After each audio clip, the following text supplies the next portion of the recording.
Next up is the longest poem in your syllabus. It's called Fog. Not just in your syllabus, this will be the longest poem perhaps you have ever read in your life. So let me just read out the poem. It's very straightforward. We have a direct comparison of the fog to a cat in terms of their elusive and enigmatic nature. And let's just read out the poem first, and let me explain whatever is there to be explained. Just know, apart from the outer meaning and outer comparison to the cat, we also have a layered meaning too that we're going to come at the end of the poem. So let's get started. The fog comes on little cat feet. It sits looking over harbor and city on silent haunches and then moves on. There you go. This is the longest poem I was talking about. So the fog. Fog comes on little cat feet. We have the direct comparison right here.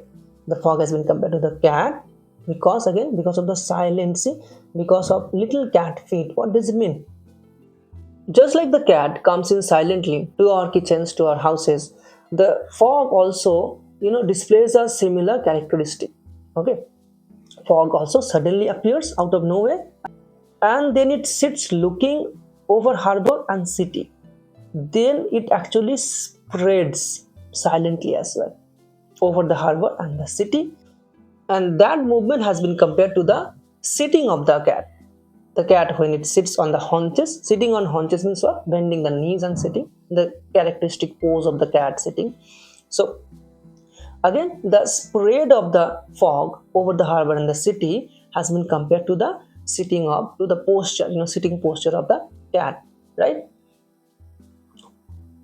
On silent haunches. This silent word is significant here. This refers to the calmness of the atmosphere. Okay. We can also draw a conclusion as to the influence that nature can have on us. Okay. And then moves on. Now, this is the important line here. The last line is also significant as to the meaning of the layered meaning that we talked about. Okay. So here, what does it mean? The fog, after a certain time, after a certain amount of time, it moves on, it vanishes, right? It evaporates. Similar, just like the cat. Again, the cat comes silently. It does it walk. It steals whatever it needs. Maybe fish, maybe milk. But it also disappears without notice, without informing us, right? Now let's go to the layered meaning I talked about. Our troubles and worries, they are of the same nature as well as of the cat as well as the fog.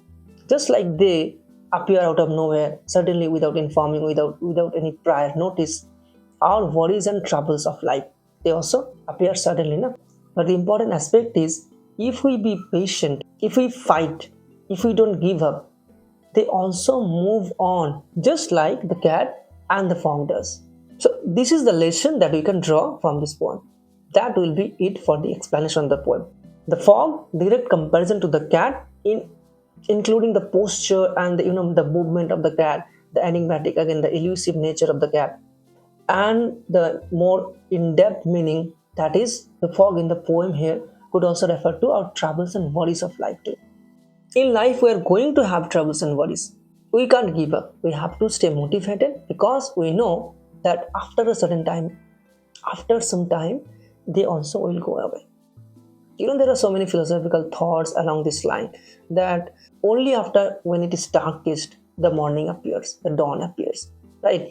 Now let's discuss whatever figures of speech we have. We don't really have meaning. We have this little poem, so we don't really have meaning. We have enchantment. That is the prevalent figure of speech here, literary device, if you like, poetic device.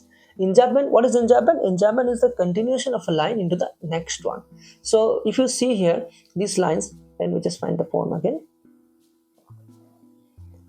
If you see this line, it sits looking over harbor and city on silent haunches and then moves on. The thought of the poet does not end in one line. It continues into the next line and to the next line. So these are enchantment. Even the first and second line, they are also enchantment. Okay. We have personification in the first two lines. The fog comes on little cat feet. It has been personified. The fog has been personified here. It's also a metaphor too. Again, comparison, the fog to the cat. And in terms of the rhyme scheme of the poem doesn't really have any definite rhyme scheme, you can see. So it follows the free verse or blank verse, if you like. That's it for this. I hope you did find this video helpful. If you did, do leave a like and do let me know in the comment as well.